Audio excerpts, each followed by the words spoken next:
भाचे तानाजी मालुसरे, सूर्याजी मालुसरे आणि शेलार मामा।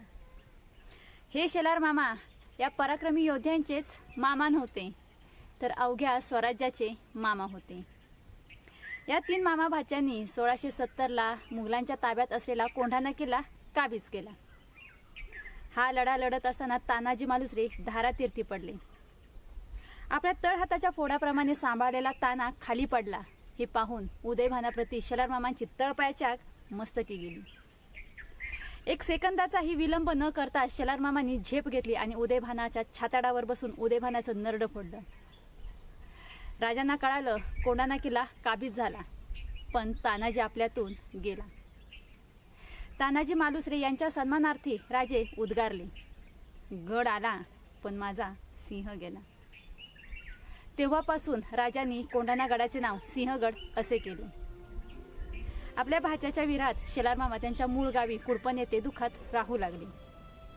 शिवरायांनी कुडपण गावी जाऊन 2 वेळा शेलार मामांची गाठ घेतली। अवघ्या 11 महिन्यात शेलार मामाने आपला देह सोडला। या शेलार मामांचे स्वराज्यापोटी एवढं मोठं योगदान आहे। या शेलार मामांविषयी अनेक इतिहासकारांनी जो इतिहास सादर केलेला आहे त्या इतिहासात थोडीशी तफावत जाणवते।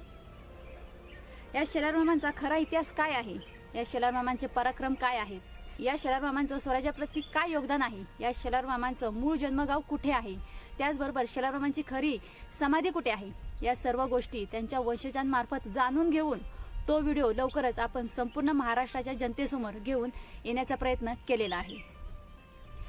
उद्या शनिवारी 19/4/2025 रोजी सायंकाळी 7:30 वाजता आपल्या ब्रँड शेतकरी या YouTube चॅनलवर तो व्हिडिओ प्रसारित होणार आहे। तर तुम्ही तो व्हिडिओ नक्कीच बघा।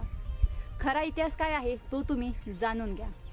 आजवर पहिल्यांदाच YouTubeवर वंशजांमार्फत ही माहिती जगासमोर येणार आहे, त्यामुळं व्हिडिओ नक्की बघा आणि खरा इतिहास काय आहे तो तुम्ही जाणून घ्या।